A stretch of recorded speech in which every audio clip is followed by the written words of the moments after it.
مسلمان حج تو کر آئے، خبر کیا تھی؟ ولایت کا ابھی اعلان باقی ہے۔ محمد کی قیادت میں مسلمان حج تو کر آئے، محمد کی قیادت میں مسلمان حج تو کر آئے، خبر کیا تھی؟ ولایت کا ابھی اعلان باقی ہے۔ منافق آ نہیں سکتا کبھی مومن کی مجلس میں۔ وہاں پر کفر کیا ہوگا؟ جہاں ایمان باقی ہے اور 72 فرقوں کی بھیڑ میں شکر خدا نہیں ہے، تبرے سے ہماری قوم کی پہچان باقی ہے۔ 72 فرقوں کی بھیڑ میں شکر خدا نہیں ہے، 72 فرقوں کی بھیڑ میں شکر خدا نہیں ہے، تبرے سے ہماری قوم کی پہچان باقی ہے، تبرے سے ہماری قوم کی پہچان باقی ہے۔ صلوات بھیجو محمد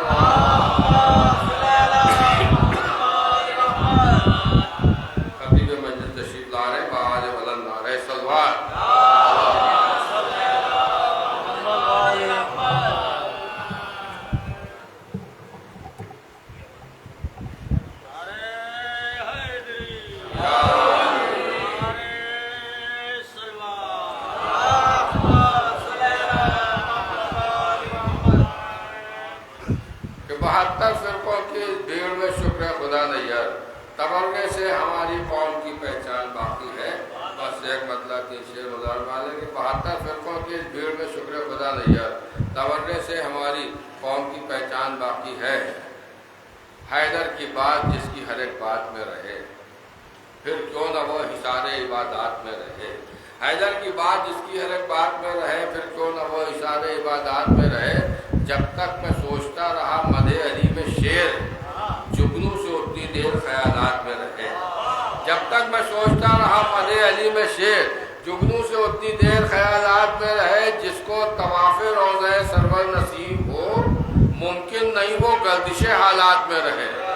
جس کو طواف روضہ سرور نصیب ہو، ممکن نہیں وہ گردش حالات میں رہے۔ شعر مدازہ فرمائے کہ ممکن نہیں وہ گردش حالات میں رہے۔ اتنی چمک ہے خاک در اہل بیت میں، اتنی چمک ہے خاک در اہل بیت میں، سورج بھی چاہتا ہے کہ ذرات میں رہے۔ اتنی چمک ہے خاک در اہل بیت میں، سورج بھی چاہتا ہے کہ ذرات میں رہے۔ بس یہ آخری شعر جس کے لیے زحمت دی تھی کہ اتنی چمک ہے خاک در اہل بیت میں، سورج بھی چاہتا ہے کہ ذرات میں رہے۔ جب تک میں سوچتا رہا مدح علی میں شعر، جگنوں سے اتنی دیر خیالات میں رہے۔ جب ہو کبھی فضائل حیدر پر گفتگو، جب ہو کبھی فضائل حیدر پر گفتگو، ہر آدمی کو چاہیے اوقات میں رہے۔ جب ہو کبھی فضائل حیدر پر گفتگو، ہر آدمی کو چاہیے اوقات میں رہے۔ حضرات اعلان سماعت فرما ہے کہ حسینیہ آغا باقر کی مجلس کے فوراً بعد مولانا نظام دہلی صاحب کے ادا خانے میں پہلی محرم سے 9 محرم تک مولانا انور حسین صاحب کا بیان جاری و ساری ہے، اور میرے غریب خانے پر 11 محرم کو صبح 9 بجے اور 24 محرم کو شب 10 بجے مولانا نظام دہلی صاحب کا بیان ہوگا۔ آپ خدا سے ان تینوں مجلسوں میں شرکت کی گزارش ہے۔ میں بہت ہی ادب و احترام کے ساتھ درخواست کر رہا ہوں آفتاب خطابت عالی جناب مولانا سید نظام دہلی صاحب قبلہ کی خدمت میں تو تشریف لائیں اور رونق اور فضل میں ہو کر مجلس کو خطاب فرمائیں۔ بہار وطن نعرہ صلوات۔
لنهتدي لولا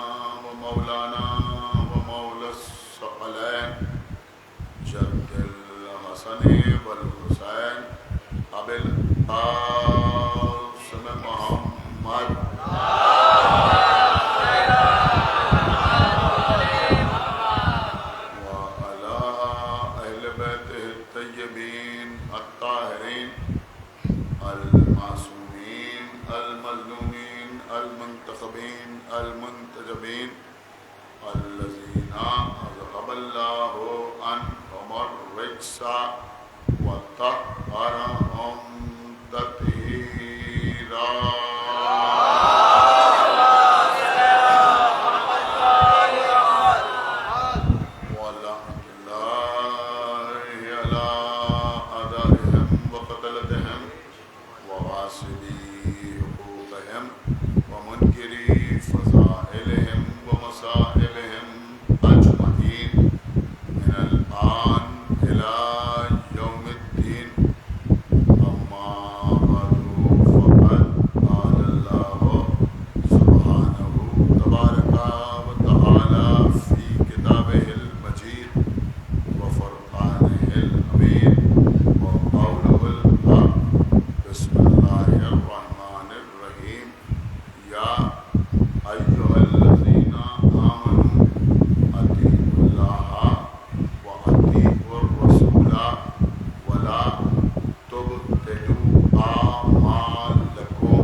ارشاد اقدس الہی ہو رہا ہے کہ اے ایمان لانے والے، اے کلمہ پڑھنے والے، اطیعوا اللہ، اللہ کی اطاعت کرو، واطیعوا الرسول، اور اس کے رسول کی اطاعت کرو۔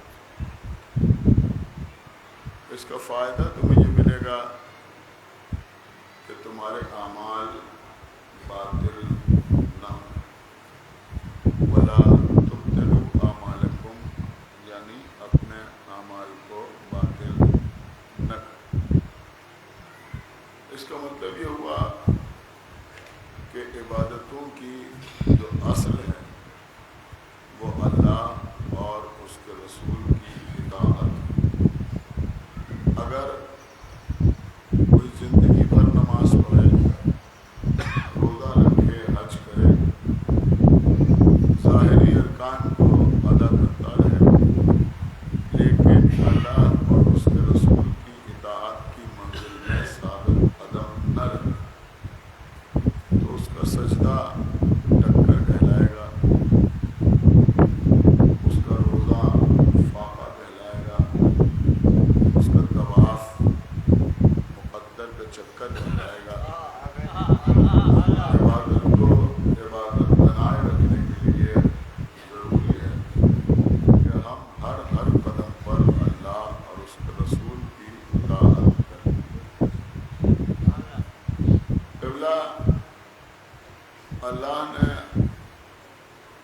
اعمال کے تحفظ کے لیے اپنی اور اپنے رسول کی اطاعت کو شرط قرار دیا ہے۔ کسی خاص گروہ سے تعلق رکھنا حفظ اعمال کی دلیل نہیں، کسی خاص شہر سے تعلق ہونا اس بات کی دلیل نہیں ہے کہ آپ کے تمام اعمال اللہ کی بارگاہ میں قبول ہو رہے ہیں۔ انتہا یہ ہے کہ بزم رسول میں بیٹھنا اس بات کی دلیل نہیں ہے کہ ان کے تمام اعمال اللہ کی بارگاہ میں قبول ہو رہے ہیں۔ اس لیے کہ جو سورہ منافقون نازل ہوا ہے وہ ہمارے جیسے لوگوں کے لیے نہیں نازل ہوا ہے، ان کے لیے نازل ہوا ہے جو بزم رسول میں بیٹھنے والے ہیں۔ ایک صلوات علی محمد۔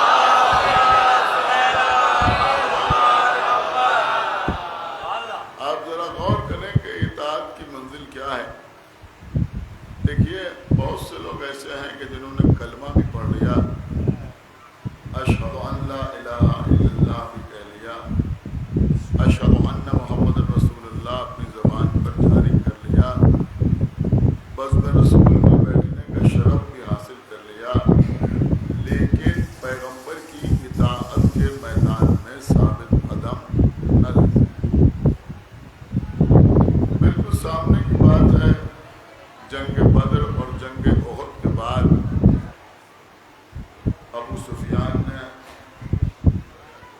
اپنے ساتھیوں کے ساتھ خانہ کعبہ کے قریب جا کر یہ عہد کیا کہ ہم جب تک زندہ رہیں گے محمد سے جنگ کرتے رہیں گے۔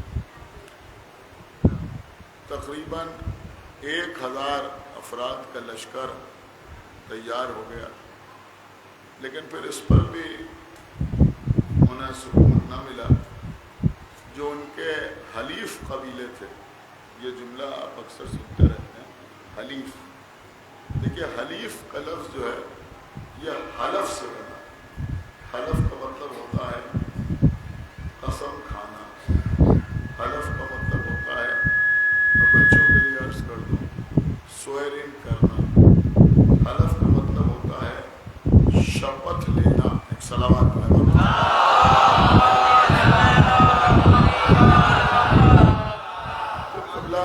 حلیف قبیلے کو کہلاتے تھے کہ ایک قبیلہ دوسرے قبیلے کے لیے یہ قسم کھاتا تھا، یہ حلف اٹھاتا تھا کہ اگر کبھی آپ پر کوئی وقت پڑے گا اور اگر کبھی آپ پر کوئی حملہ کرے گا تو ہم آپ کا ساتھ دیں گے، ہم آپ کی مدد کرنے کے لیے آئیں گے۔ تو وہ قبیلے جو حلف اٹھائے ہوئے ہوتے تھے وہ حلیف قبیلے کہلاتے تھے۔ بعض لوگوں نے اردو میں اس کا ترجمہ ہم سوگند بھی کیا۔ ایک صلوات پڑھیں محمد۔ سوگند کھانے والے، قسم کھانے والے، تو حلیف قبیلے ہوتے تھے۔ تو مشرکین مکہ نے اپنے جتنے حلیف قبیلے تھے ان کو بھی خطوط لکھے کہ بھئی ہم محمد سے جنگ کرنے کے لیے جا رہے ہیں تو تم ہمارے ساتھ آؤ۔ تو وہ قبیلے جمع ہوتے گئے، چونکہ بہت سے قبیلے جمع ہو گئے تو یوں آپ سمجھیں کہ بہت سے لشکر جمع ہو گئے، بہت سی فوجیں جمع ہو گئی، بہت سی آرمیز جمع ہو گئی، بہت سی فورسز جمع ہو گئی مختلف۔ ایک اگر لشکر ہو تو اس کو عربی زبان میں کہا جاتا ہے حزب، بڑی ہے زے اور بے، حزب کہا جاتا ہے۔ جیسے آپ سنتے ہیں نا حسن نصر اللہ کے لشکر کا نام حزب اللہ۔ حزب اللہ کا مطلب کیا ہوتا ہے؟ اللہ کا لشکر۔ تو حزب کا مطلب ہوتا ہے لشکر، حزب کا مطلب ہوتا ہے فوج۔ تو اگر ایک ہو تو اسے حزب کہا جاتا ہے، اور اگر بہت سے ہوں تو انہیں احزاب کہا جاتا ہے۔ احزاب کا مطلب ہے بہت سے لشکر، ان کو کہا جاتا ہے احزاب۔ تو کیونکہ اس جنگ میں ایک لشکر پیغمبر سے لڑنے کے لیے نہیں آیا بلکہ بہت سے لشکر مل کے آئے جنگ کرنے کے لیے، لہذا اس جنگ کو کہتے ہیں جنگ احزاب۔ صلوات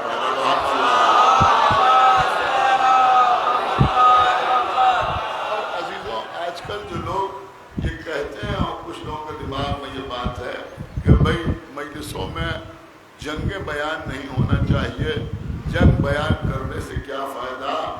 آپ قرآن پڑھیے، اللہ نے پورا سورہ نازل کیا ہے جنگ احزاب کے سلسلے میں، سورہ احزاب۔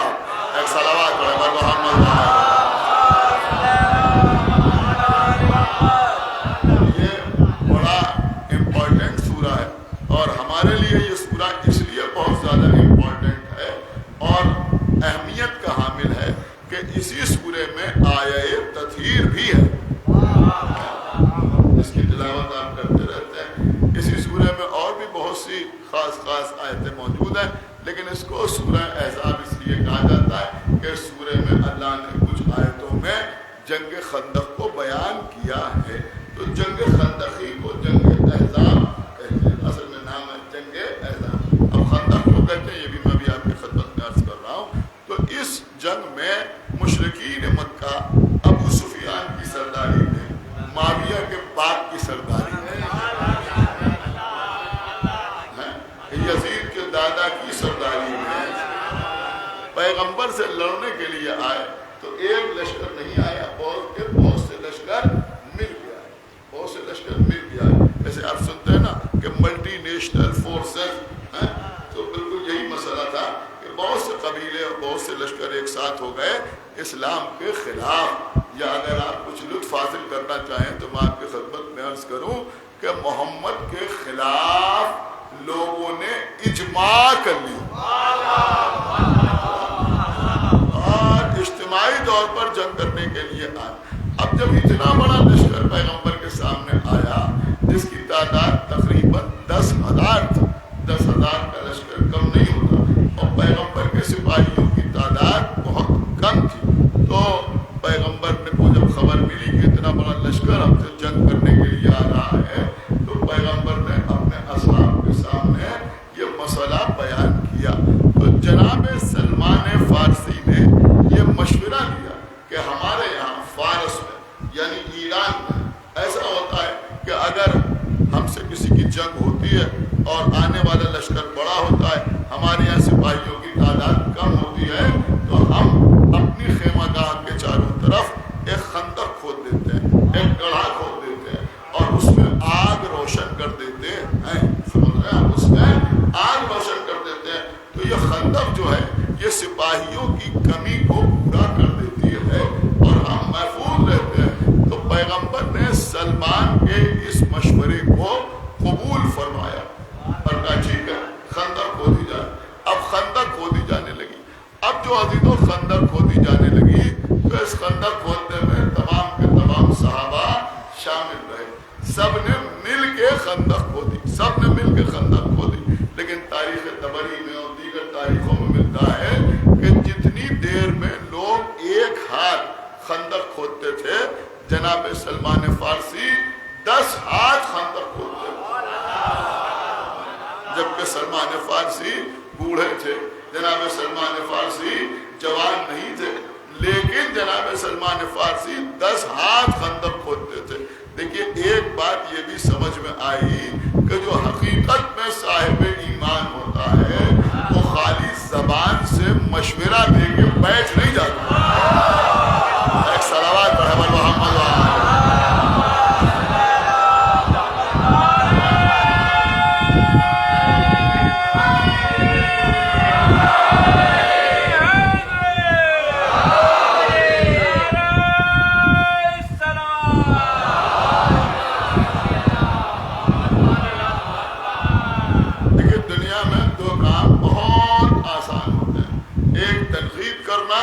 دوسرے مشورہ دینا.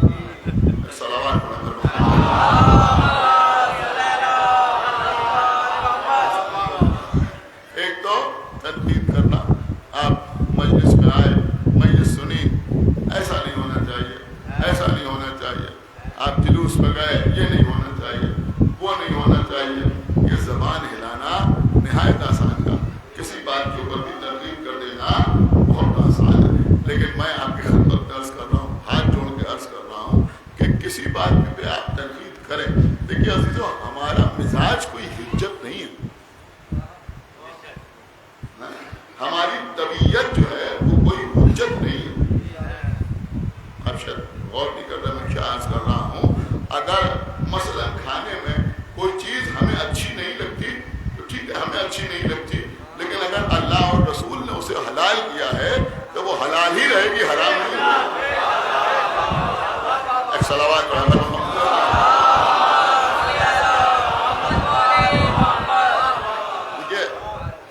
لوگ کہتے صاحب تبلیغ میں سمجھتا ہوں اس وقت یہ بات کا بیان کرنا نہایت ضروری ہے تاکہ مومنین کے دل آپس میں جڑے رہیں اور اتحاد و اتفاق برقرار رہے. دیکھیے اس کا آسان طریقہ کیا ہے آپ سمجھے, جو میں عرض کر رہا ہوں کہ بھائی تمام ڈشز آپ کے سامنے آتی, کوئی چیز آپ کو نہیں اچھی لگتی, تو اگر آپ کو کوئی چیز نہیں اچھی لگتی تو ٹھیک ہے, کوئی زبردستی نہیں ہے, اس کا کھانا واجب بھی نہیں, آپ نہ کھائیں, آپ نہ کھائیے. اگر آپ کے گھر میں آپ کے بیوی بچے اس سے ایگری ہیں کہ ٹھیک ہے انہیں بھی یہ چیز اچھی نہیں لگتی, آپ اپنے گھر میں اسے نہ پکوائیں, نہ کھائیے. لیکن اگر آپ دوسروں سے بھی کہیں کہ آپ بھی نہ کھائیے, صلوات پڑھے محمد.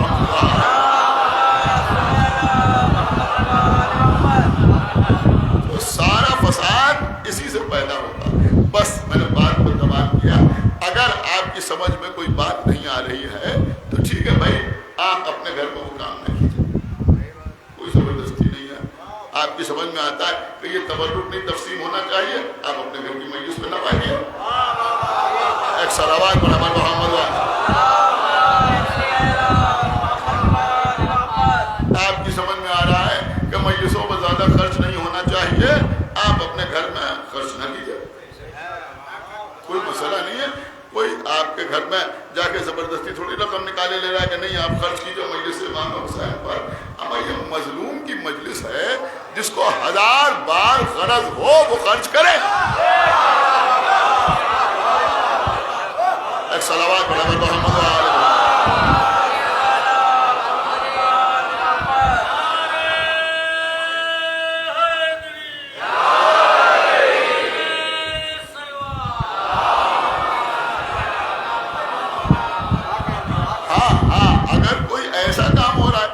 خلاف حکم رسول ہے، جو خلاف حکم ائمہ ہے، جو معصومین کی احادیث کے خلاف ہے، تب ٹھیک ہے، تب اس پر آپ گفتگو کیجئے.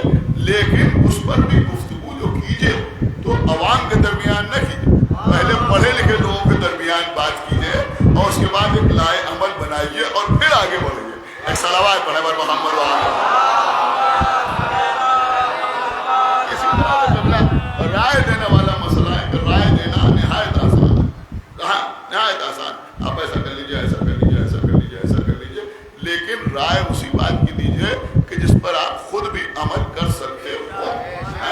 خندق میں سلمان فارسی نے خالی رائے نہیں دی کہ آپ خندق کھلوا لیجئے، بلکہ بوڑھے ہونے کے باوجود خود جناب سلمان فارسی خندق کھود رہے ہیں. اور چونکہ صاحب رائے ہیں، چونکہ رائے دی ہے، لہذا اگر لوگ ایک ہاتھ خندق کھود رہے ہیں تو سلمان فارسی 10 ہاتھ خندق کھود رہے ہیں. اب فارس سے آئے تھے، وہ عرب کے لوگ نہایت متعصب تھے، عجم کہتے تھے فارس والوں کو. سلمان فارسی وہاں سے آئے تھے، سمجھنا، سلمان فارسی وہاں سے آئے تھے، لیکن سلمان فارسی نے وہ کارنامہ انجام دیا. اس چیز کو بڑے ہلکے انداز میں لوگ سمجھتے ہیں. آپ ذرا عرب کا ماحول اپنے ذہن میں رکھیں. اس وقت کا ماحول کچھ اور ہے، اس وقت کا ماحول کچھ اور تھا. وہ تو اپنے علاوہ کسی کو کچھ سمجھتے ہی نہیں تھے.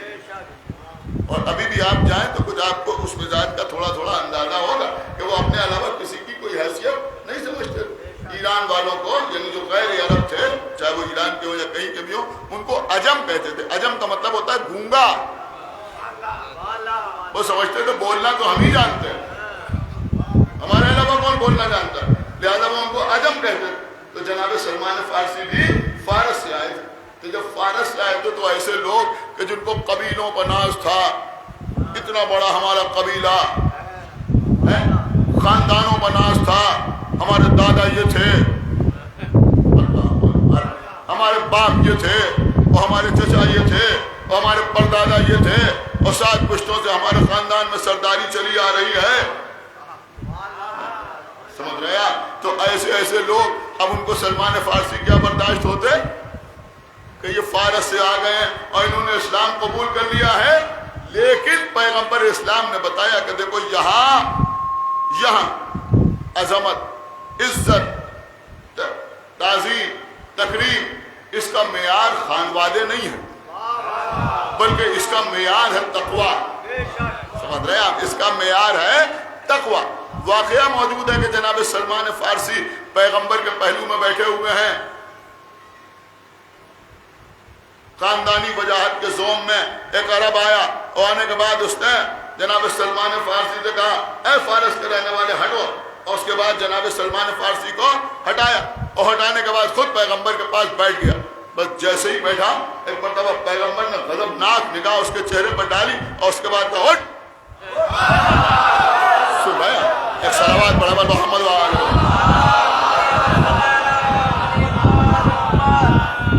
اٹھایا، سلمان کو بلا کے پھر بٹھایا.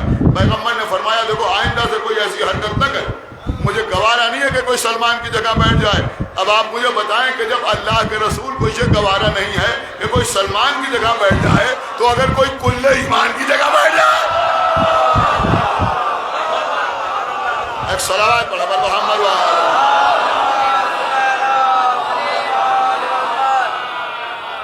تو وہ سلمان فارسی خندق کھود رہے. اللہ اکبر. لیکن یہ موجودہ ہے قسم خدا کی. میں سمجھتا ہوں کہ کردار کا موجودہ ہے کہ وہ عرب کہ جو جناب سلمان فارسی کو ریکگنائز ہی نہیں کرتے تھے. خندق میں جب یہ 10 ہاتھ خندق کھودنے لگے تو انہی عربوں میں آپس میں جھگڑا ہونے لگا. مہاجرین کہنے لگے یہ ہم میں سے ہیں, انصار کہنے لگے کہ یہ ہم میں سے ہیں, مکے والے کہہ رہے ہیں یہ ہم میں سے ہیں, مدینے کے رہنے والے کہہ رہے ہیں کہ یہ ہم میں سے ہیں. تو رسول اللہ نے فرمایا نہ تم میں سے ہیں نہ تم میں سے ہیں, سلمانو منا اہل البیت. ایک صلوات پر محمد و آل محمد. تو بارہ خندق کھودی گئی, اس میں آگ بھی روشن کی گئی, آگ روشن کی گئی. لیکن جب لشکر آیا تو اس میں جو سب سے زیادہ شجاع و بہادر شخص تھا اس کا نام تھا عمرو ابن عبد ود. اس نے خندق کا چکر لگایا. دیکھیں بہت باریک سی بات ہے, بہت باریک سی بات ہے کہ صحابہ نے مل کے خندق کھودی تھی.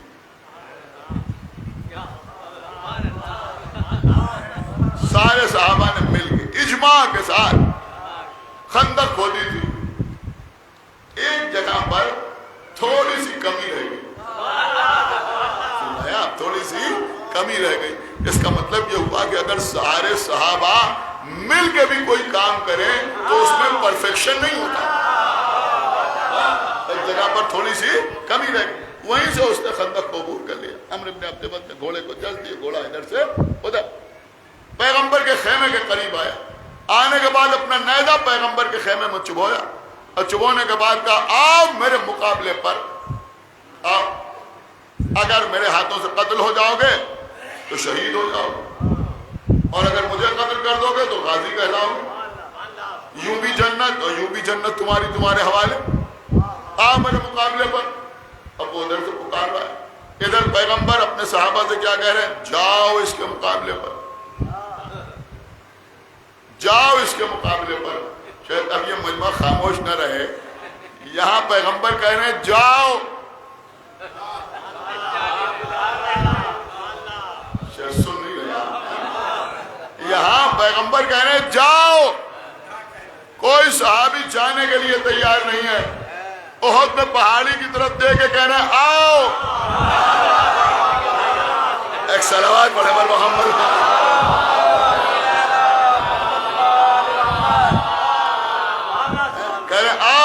تو کوئی آنے کے لیے تیار نہیں ہے.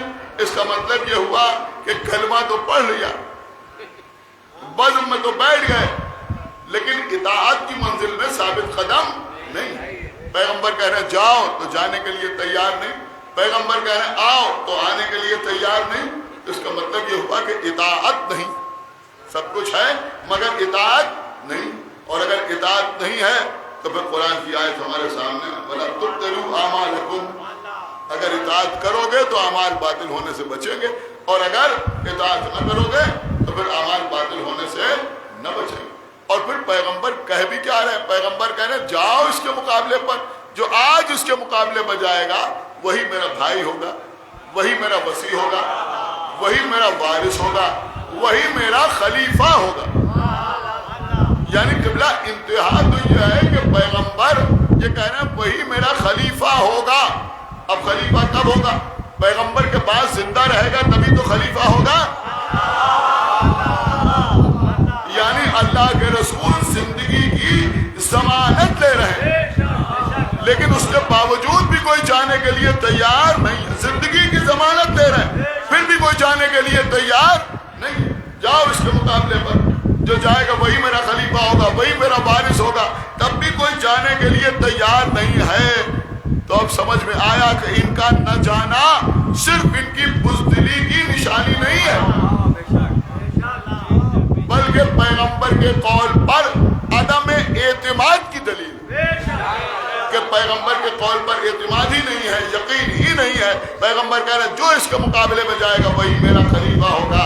ارے بعد میں تو بہت سے اولی الامر بن گئے, لیکن جب امر سامنے آیا تو ایک بھی اولی الامر نہ اٹھا. امر سامنے آیا تو ایک بھی اولی الامر سامنے نہ. بس میں یہی عرض کر رہا تھا, مولا آپ کو سلامت رکھے. یہاں رسول زندگی کی ضمانت لے رہے ہیں،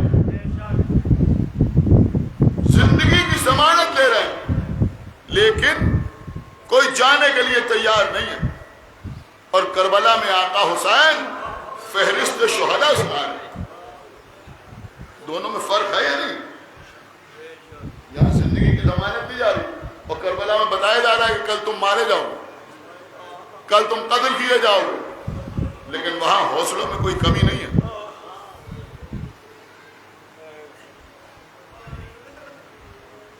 لوگ کہتے صاحب آپ اصحاب کربلا کی اتنی مدھوسنا کیوں کرتے ہیں؟ ارے ذرا دیکھو تو، یہاں تو کہنے کون ہے جو اس کے مقابلے بجائے، اور وہاں اصحاب امام حسین ایک دوسرے کو سبقت حاصل کرنا چاہتے، نہیں پہلے ہم پہلے ہم پہلے ہم۔ امام حسین کے گھر والے کہہ رہے نہیں پہلے ہم جائیں، اصحاب کہہ رہے کہ نہیں پہلے ہم جائیں۔ آقا حسین کا فیصلہ پہلے انصار کے حق میں کہ پہلے انصار میدان میں جائیں۔ کریم ابن کریم ہے، 3 دن کی پیاس، آقا حسین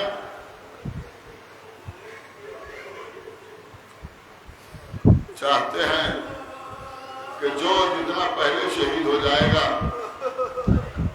اس کی تشنگی پہلے تمام ہو جائے گی، لہذا پہلے انصار میدان میں چلے جائیں، ان کی تشنگی کی مصیبت تمام ہو جائے، اس کے بعد گھر والے یہ تشنگی کی اذیت کو زیادہ برداشت کریں۔ اور شاید آپ رونے کے لیے یہ جملہ کافی ہوگا کہ کربلا میں جو حسین کا سب سے چھوٹا ناصر ہے، اس کی تشنگی کی مدت سب سے زیادہ، بالکل آخر میں میدان میں آ رہے ہیں۔ خدا آپ کو کسی غم میں نہ رلائے سوائے غم اہل بیت۔ عزیزوں، آج 6 محرم،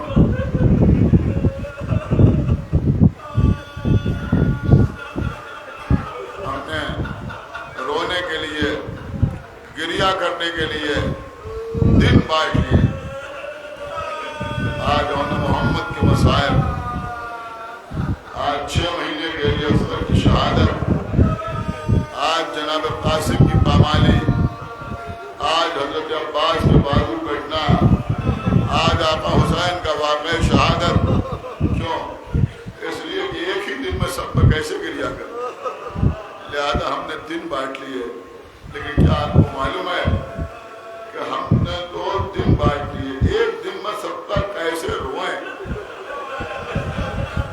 لیکن آپ کے مظلوم آقا حسین ایک ہی دن میں علی اکبر کا لاشا بھی اٹھا رہے ہیں، قاسم کی لاش کے ٹکڑے بھی سمیٹ رہے ہیں، اور محمد کے جنازے بھی اٹھا رہے ہیں، 6 مہینے کے بچے کی قبر بھی بنا رہے ہیں۔ جزاک اللہ۔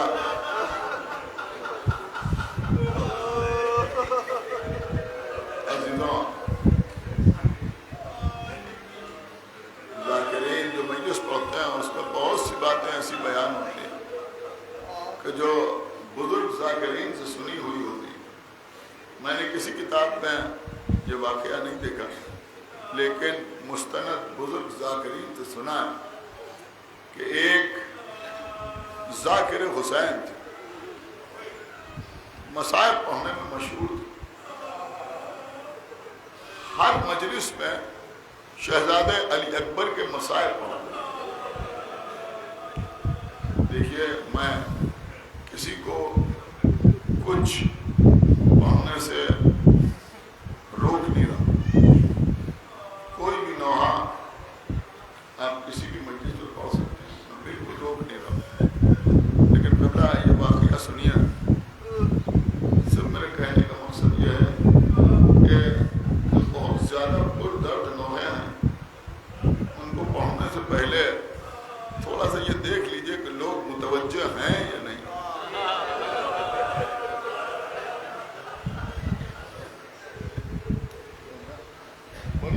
کی بات ہے تو میں کہہ رہا ہوں، حالانکہ میں جانتا ہوں کہ کتنے لوگوں کو اثر ہوگا اور کتنے لوگوں کو اثر نہ ہوگا۔ یہ شام غریباں کا نوحہ، سلام خاک نشینوں بسو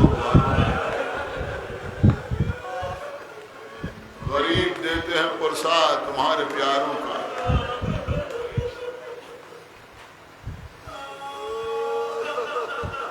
قیامت کا نوحہ ہے قبلہ، قیامت کا نوحہ۔ میں ہاتھ جوڑ کے دستہ گزارش کر رہا ہوں کہ خدا کے لیے اس نوحے کو فقط مجمع بلانے کے لیے نہ ہو،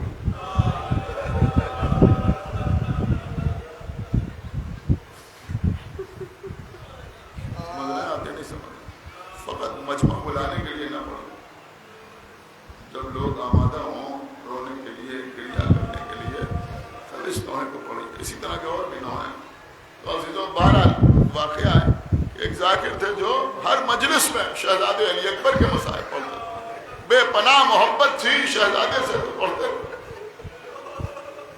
ایک دن سو رہے تھے، خواب میں دیکھا کہ آقا حسین تشریف لائے۔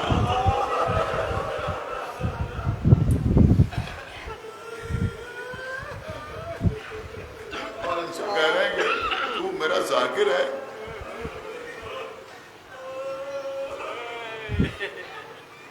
اللہ تجھے جزائے خیر عطا کرے، لیکن تو ہر مجلس میں میرے لال علی اکبر کے مصائب نہ پڑھا، ہر مجلس میں نہ پڑھا۔ انہوں نے ہاتھ جوڑے کہا آپ جو حکم دے گا اس پہ عمل ہوگا، لیکن سبب بھی بیان فرما دیجیے۔ سنیں گے آپ کیا فرمایا؟ کہ سبب یہ ہے کہ اگر کہیں علی اکبر کے مصائب پڑھے جائیں تو کوئی نہ روئے تو میری بہن زینب کا دل دکھا۔ اللہ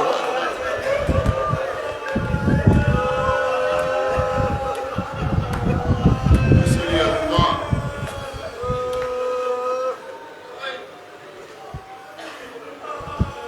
علماء، خطباء، ذاکرین تفصیل کے ساتھ شہزادہ علی اکبر کی شہادت 6 محرم ہی کو بیان کرتے ہیں۔ ہر مجلس میں اتنی تفصیل سے نہیں پڑھتے۔ اگر کہیں کسی جوان کی موت ہو جائے، کوئی خواہش میں ظاہر کرے تو اشاروں میں مسائل پڑھ دیتے ہیں، مکمل شہادت نہیں پڑھتے۔ اس لیے کہ اگر مکمل شہادت پڑھی جائے تو پھر اس کو سننے کا حق بھی ادا ہو۔ انشاءاللہ اگر آخر کے امام باڑے میں پڑھوں گا آپ کے سامنے، اس وقت 1-2 اشارے آپ انشاءاللہ روتے ہوئے اٹھیں گے۔ عزیزوں، جناب علی اکبر امام حسین نے اپنے نانا کی قبر کو ہاتھ رکھ کے اللہ سے برسوں دعا مانگی، پروردگار نانا کی جدائی برداشت نہیں ہوتی، تو اللہ نے حسین کو ایک ایسا بیٹا عطا کیا جو صورت میں، سیرت میں، رفتار میں، گفتار میں پیغمبر کو مشابہ۔ بی بی ام لیلہ فرماتی ہے کہ اکثر ایسا ہوتا تھا کہ رات کے کسی پہر میں میری آنکھ کھلتی تھی، علی اکبر کے حوالے میں ہوتے تھے۔ جب میری آنکھ کھلی تو میں نے دیکھا کہ ایک سایہ علی اکبر کے گہوارے پر جھکا ہوا ہے۔ بی بی ام لیلہ کہتی ہے میں گھبرا کے اٹھی، اماں کا دل ہے، گھبرا کے اٹھی، قریب جا کے دیکھا تو کوئی اور نہیں ہے بلکہ آقا حسین علی اکبر کے گہوارے پر جھکے ہوئے ہیں۔ آقا یہ اتنی رات کو آپ علی اکبر کے گہوارے پر جھکے ہوئے ہیں، علی اکبر کے سینے کے بوسے لے رہے ہیں۔ آقا حسین نے سر اٹھایا، ام لیلہ اکبر کی محبت ہمیں سونے نہیں دیتی۔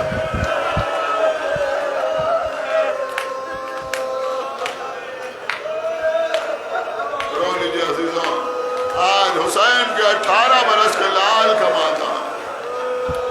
خداوند عالم ان نوجوانوں کو سلامت رکھے، ایک مجلس سے دوسری مجلس، دوسری مجلس سے تیسری مجلس پر جاتے ہیں، اپنے سینے پر حسین کا ماتم کرتے ہیں، نام حسین پہ اپنے خون بہاتے ہیں۔ یہ رات رات بھر ماتم کرنے والے نوجوان قسم خدا کی یہ صرف بی بی زہرا کی دعا ہے، اس کے علاوہ کچھ اور نہیں ہے۔ شہزادے علی اکبر کے حسن کا چرچا دور دور تھا، لوگ آتے تھے صرف شہزادے علی اکبر کی زیارت کرنے کے لیے۔ ایک بار ایک صحرائی عرب آیا، صحرائی عرب آپ سمجھے، صحرا کا رہنے والا، جنگل میں رہنے والا۔